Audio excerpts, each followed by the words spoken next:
Now let's do the revision of lecture number 1 of chapter centre of मास। आज हम centre of मास से start करते हैं। तो सेंटर ऑफ मास में सर ने सबसे पहले बताया था, अभी तक हम काइनेमेटिक्स वगैरह पढ़ रहे थे, न्यूटन्स लॉस ऑफ मोशन वगैरह पढ़ा था हमने। उससे पहले हम देखिए, सबसे पहले हम इस फिज़िक्स में सबसे पहले हमने वेलोसिटी एक्सेलरेशन के बारे में पढ़ा, फिर उनका कॉज मतलब फोर्स के बारे में बेसिकली हमने न्यूटन लॉस ऑफ मोशन में पढ़ा। फिर वर्क एनर्जी वाला चैप्टर पढ़ा, उसमें हमने उस मतलब फोर्स को और मतलब हमने कुछ नए टूल्स सीखे। बेसिकली सर ने यही बताया था कि हमने नए टूल्स सीखे कि कैसे हम फोर्स एनर्जी ये सब रिलेट कर सकते हैं, कैसे हम वो वाले क्वेश्चंस जो अभी हम न्यूटन लॉस ऑफ मोशन में कर रहे थे वो इस चैप्टर में इन वर्क एनर्जी पावर या वर्क एनर्जी थ्योरम के थ्रू अच्छे से कर सकते हैं। मतलब बेसिकली अभी तक हमने ये पढ़ा। तो इससे पहले आपने देखा होगा कि हर चैप्टर में हम किसी भी ऑब्जेक्ट को पार्टिकल मान के सॉल्व कर रहे थे। हम जैसे कोई अगर मान लीजिए कोई ब्लॉक वगैरह भी है तो हम उसे बॉडी मान के नहीं सॉल्व कर रहे थे, उसमें पार्टिकल मान ले रहे थे। जैसे हमने सर्कुलर मोशन में भी ज़्यादातर क्वेश्चंस पार्टिकल मान के ही सॉल्व किए हैं। वहाँ पर भी हमने कुछ ऐसा नहीं माना है कि कोई बॉडी है। तो अब इस सेक्शन में, इस चैप्टर में हम पार्टिकल को जैसे डिस्क है तो डिस्क मानेंगे, या मान लीजिए आप रॉड है, तो मतलब बेसिकली हम यही सब सीखेंगे। तो centre of mass basically sir ने पूछा था इसकी डेफिनेशन क्या होती है, तो it is the point where whole mass suppose to be concentrated. ये बात सही है बट ये प्रॉपर डेफिनेशन नहीं है, सर ने इसे गलत बता दिया क्योंकि ये हर जगह वैलिड नहीं होती। मान लीजिए ये जैसे ये है पार्टिकल, अब जैसे इस पॉइंट को हमने फिक्स करके इसको रोटेट कर दिया, मान लीजिए डिस्क है, यहाँ पर पॉइंट पे हमने फिक्स कर दिया और रोटेट कर दिया। अब इसकी काइनेटिक एनर्जी हम निकालना चाह रहे हैं, तो is equals to half mv²। अब आपने कहा कि सेंटर ऑफ मास वो पॉइंट होता है जहाँ whole mass is suppose to be concentrated. अब अगर ये सेंटर ऑफ मास है तो हमने सारा मास सेंटर पे मान लिया और ये पॉइंट फिक्स है करा था हमने, उसी के अबाउट तो रोटेट, तो इस हिसाब से काइनेटिक एनर्जी 0 आ जानी चाहिए थी। बट ऐसा नहीं होता, काइनेटिक एनर्जी तो हाफ i⍵² होती है, हम पढ़ते भी हैं। अब जैसे ये रॉड है, मान लीजिए ये रॉड है, एक सेकंड पेन नहीं चल रहा, ये रॉड है, इसका इस पॉइंट के अबाउट मोमेंट ऑफ इनर्शिया क्या लिखते हैं हम, देखिए ml²/3 लिखते हैं। लेकिन अगर हम सारा मास सेंटर ऑफ मास पे मान लें, इसका सेंटर ऑफ मास यहाँ होगा L/2 पे, अगर यहाँ पर मान लें सारा मास, यहाँ पर मान लें सारा मास, तो इसकी मोमेंट ऑफ इनर्शिया क्या होगी m×r², यानी m×L/2 का whole square, that is ml²/4। तो ये तो गलत आ रही है, ऐसा नहीं होता है। तो मतलब यही है कि वो वाली डेफिनेशन हर जगह वैलिड नहीं होती, बहुत जगह गलत हो जाएगी आपकी, तो इसलिए वो प्रॉपर डेफिनेशन नहीं है। लेकिन हाँ, वो कहीं कहीं जगह सही भी होती है, वो आपको आगे आपको देखने के लिए मिलेगा। फिर आप जैसे जैसे चैप्टर पढ़ेंगे आपको सेंटर ऑफ मास का और अच्छे से फील आता जाएगा।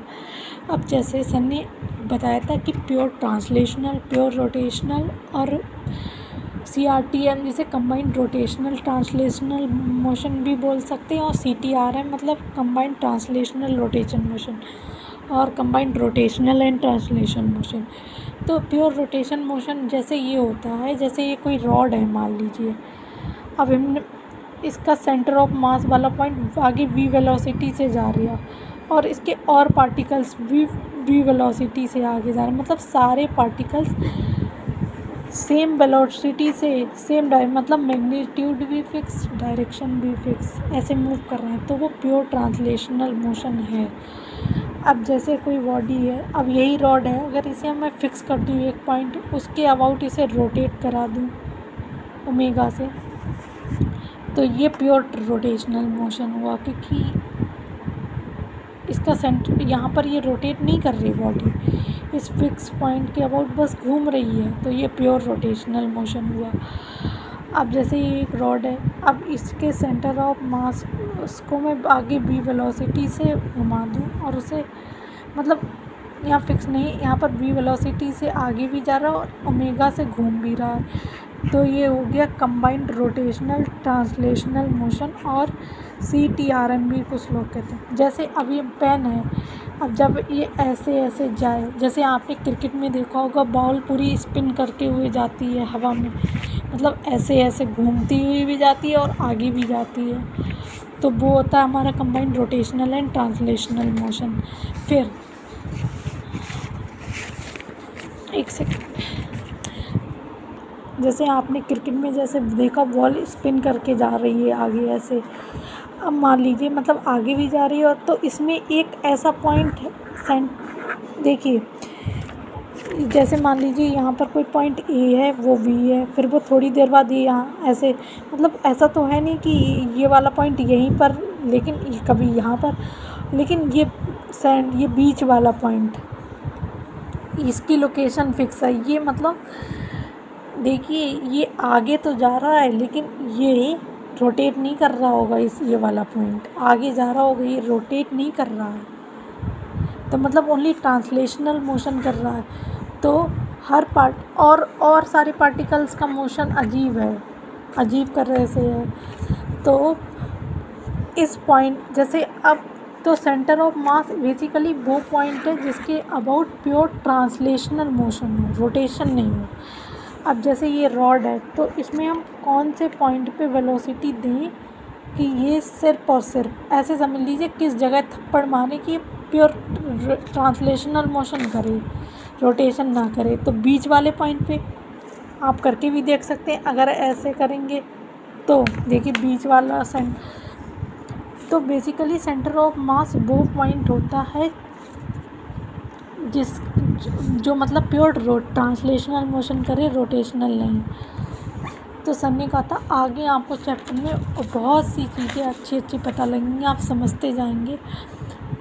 अब फिर सर ने कहा पहले हम लोकेशन ऑफ सेंटर ऑफ मास देख लेते हैं। तो डिस्क्रीट पार्टिकल के लिए फॉर डिस्क्रीट पार्टिकल यानी ये बहुत सारे मासेस हैं, तो इसके लिए x centre of mass m1 x, इसका डेरिवेशन जरूरी नहीं, सिंपल फॉर्मूले x centre of mass m1 x1 मतलब इस पार्टिकल का x coordinate plus m2 into x2 उसका x coordinate plus m1 m2, ऐसे y centre of mass m1/1 plus m2/2 m3/3 upon m1 plus m2 m3 so on.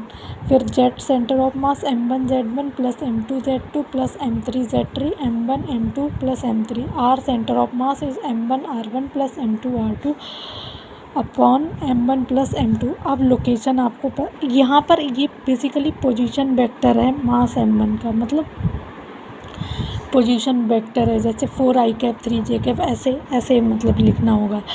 अब ये sir ने question करवाए थे, लोकेशन पता करनी थी सेंटर ऑफ मास की। ये जैसे मास है 1 kg 2 kg 3 kg, ये बहुत सिंपल है, इसलिए मैं टाइम वेस्ट नहीं कर रही हूँ, वरना तो वीडियो बहुत लंबी हो जाती है। आप यहाँ पर एक्स सेंटर ऑफ मास के लिए मास m जैसे 3 kg वाले के लिए इसका x कोऑर्डिनेट 8 है, 2 वाले के लिए इसका x कॉमा y लिखते हैं ना, तो x कोऑर्डिनेट 5 है, 1 वाले के लिए -4 है। तो m1 r1 m1 x1 m2 x2 plus m3 x3 और सारे masses m1 m2 plus m3।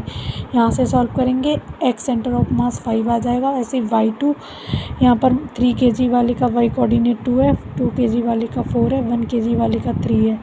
तो m1/1 plus m2/2 plus m3/3 और सम मासेस का, तो आपका y कोऑर्डिनेट आ गया। तो x y कोऑर्डिनेट 5,17/6, तो ये आपकी लोकेशन आ गई ऑफ सेंटर ऑफ मास। ठीक है, ये अच्छे से आप देख लीजिए, ये सारा आपको क्लियर होगा बेसिकली। अब ये उसी क्वेश्चन को करने का दूसरा मेथड है, जिसमें आप मान लीजिए अलग अलग नहीं निकालना चाह रहे, एक सेंटर ऑफ मास और वाई सेंटर ऑफ मास, मतलब direct coordinates of centre of mass x तो आप M1R1 M2R2 plus M3R3 M1 plus M2 M3 और उसे वेक्टर की फॉर्म में लिख दीजिए। जैसे x जैसे 2 kg वाले का x 2 kg वाले के कोऑर्डिनेट 5,4 थे, तो 5i कैप और 4j कैप था, तो M1 2 × 5i cap 4j cap, ऐसे करके आप सबके लिख देंगे कोऑर्डिनेट्स।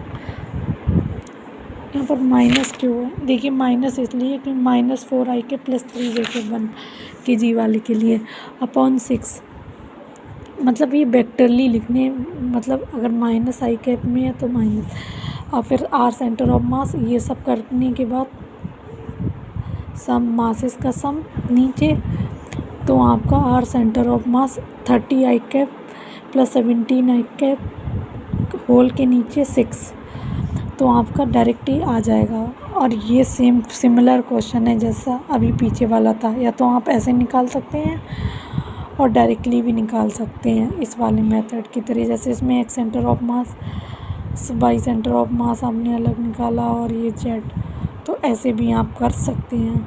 इसमें मैंने एक सेंटर ऑफ मास बहुत जगह नहीं थी तो यहाँ पर नीचे सॉल्व कर दिया। y मेरा ये निकल के आया, z मेरा ये निकल के आया, तो x, y, z coordinates of centre of mass आ गए।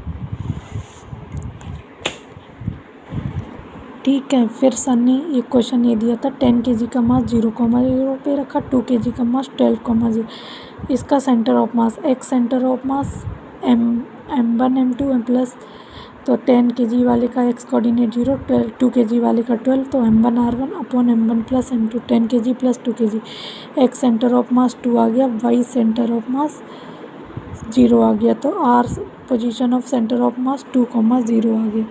ये एक्सपेक्टेड फॉर नीट है, सर ने कहा सका था। जैसे अगर आपको क्वेश्चन की लैंग्वेज दे देंगे कि M1 मास का 3 कॉर्नर्स ऑफ ट्राइंगल पे रखा हुआ है, M1 M2 M3 मासेस, उनके कोऑर्डिनेट्स ये, तो आप बेसिकली मैं अपनी तरफ से आपको, आप अगर ये डिटेल याद वैसे निकाल भी सकते हैं। ऐसे अगर ये ट्रायंगल है L लेंथ का है तो इसमें ये बीच वाली ये पूरी लाइन होगी, ये भी लेंथ L है, ये भी लेंथ L कैलकुलेटर, तो ये √3L/2 होगी। ये आप याद रखिएगा तो आपको डायरेक्टली कर पाएंगे। बहुत सारे चैप्टर्स में कराए गए हैं ग्रेविटेशन में, तो मतलब अगर लर्न कर लेंगे तो ठीक है, वरना आप निकाल भी सकते हैं ऐसे थीटा लेके। ठीक है, तो बेसिकली ये ध्यान रखिएगा। तो इसके कोऑर्डिनेट जैसे ये यहाँ से ये L लेंथ का ट्रायंगल है 0,0, इसके कोऑर्डिनेट्स L,0 हैं, तो इसका यहाँ से ये वाला कोऑर्डिनेट y वाला √3L/2 हो जाएगा, और x में ये आधा ही चलाना, x के रिस्पेक्ट में इतना ही तो यहीं पर तो है, तो L/2 × √3L/2। ये कोऑर्डिनेट्स लिख लिए। कोऑर्डिनेट्स खुद से लिखने आने चाहिए आपका। x सेंटर ऑफ मास ऐसे निकाल लिया, M5 × इसका x कोऑर्डिनेट मल्टी 3 × इसका x कोऑर्डिनेट L2 × इसका coordinate L/2 plus M1 M2 M3। y centre of मास भी ऐसे निकाल लीजिए, तो पोजीशन ऑफ सेंटर ऑफ मास आपके लिए मिल जाएगी। जो अभी इधर क्वेश्चन किया था, इससे ये कंक्लूजन निकला था कि ये हमने देखा है कि 2 पॉइंट का सेंटर ऑफ मास उन दोनों पॉइंट को ज्वाइन करने वाली लाइन पर होता है और भारी मास के करीब होता है। ये बहुत इंपॉर्टेंट है इसकी इसी लाइन है। अगर जैसे 2 मासेस हैं तो इनको ज्वाइन करने वाली लाइन पर ही सेंटर ऑफ मास होगा और भारी मास की तरफ होगा। जैसे ये है, मान लीजिए एक मास यहाँ पर है, एक मास यहाँ पर है, तो ये पॉइंट, ये लाइन ऐसे ज्वाइन कर रही है, तो इसका सेंटर ऑफ मास इन्हीं दोनों को ज्वाइन करने वाली लाइन पे ही होगा कहीं, और इसमें से जो भारी होगा उसकी ज़्यादा उसकी तरफ होगा। तो बेसिकली यही पॉइंट है। अब जैसे ऐसे, और फिर सर ने कहा था कोई भी सिमेट्रिक बॉडी हो उसमें ज़्यादातर उसका सेंटर ऑफ मास उसके ज्योमेट्रिक सेंटर पे ही आता है। सिमेट्रिक बॉडी जैसे रिंग के केस में, डिस्क का भी ऐसे ही ज्योमेट्रिक, और स्क्वायर का, रेक्टेंगल का, और ये रॉड का भी। फिर सर ने एक क्वेश्चन करवाया था, यहाँ पर एक रॉड प्लेस है 10 kg की 10 मीटर पे 10 मीटर की, और यहाँ पर ये मान लीजिए डिस्क है 4 मीटर की 20 kg। तो लोकेशन पता करनी थी सेंटर ऑफ, तो इसका सर ने सबसे बढ़िया एसकेसी बताया, बॉडी हटाओ बिंदु बनाओ।